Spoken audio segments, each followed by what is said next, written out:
कार्तिकीला पूर्ण करू आपण. अर्थात बाळक्रीडा म्हणजे श्रीमद भागवत, बाळक्रीडा म्हणजे एक चमत्कार, बाळक्रीडा म्हणजे भक्तीचं परिपूर्ण रूप, बाळक्रीडा म्हणजे वारकरी संप्रदायाचं ऐश्वर्य, बाळक्रीडा म्हणजे स्वात्मानंद उपभोगण्याकरता एकांतामध्ये जर बाळक्रीडा वाचली तर डोळ्याला असू येऊन मनुष्य आनंद उपभोगू शकतो एवढी शक्ती त्या बाळक्रीडेमध्ये आहे. आणि त्या बाळक्रीडेतला आपण दुसऱ्या क्रमांकाचा अभंग भगवत सेवेकरता घेतलेला आहे. पहिला अभंग असा आहे, गोड उत्तम सुंदर. भगवान परमात्म्याचं चिंतन करताना प्रारंभ जगद्गुरु तुकोबारांनी केला. देवादी देवा जगत्रय जीवा परेशी केशवा विनंती माझी वाणी तुझे वर्णी गुण नाम ऐसे देही प्रेम काही कळा कळा तुझ पाशी आमुचे जीवन उचित करून देई आम्हा.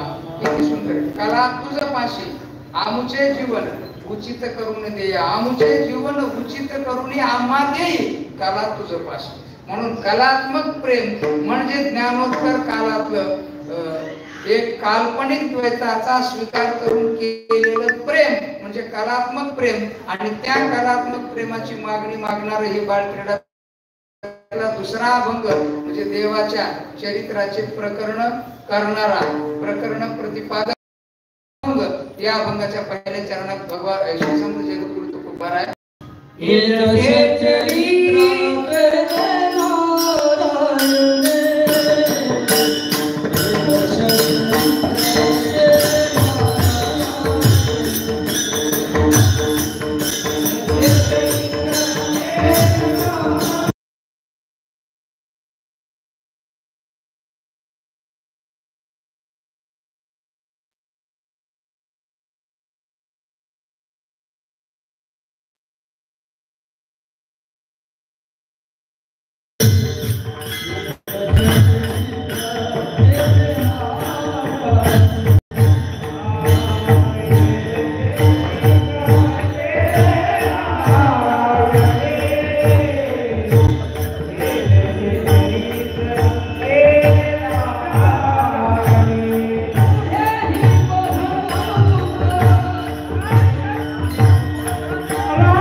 रांगताना गोदीने रांगताना चरित्र केलं हे सोंग सारीने या रूपयानते.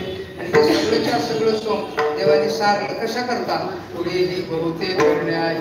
काय करायचं होतं, पुढे काय कर्तव्य होतं. मनुष्याने आपल्या जीवनामध्ये कर्तव्य परायणता नक्की पाळावी.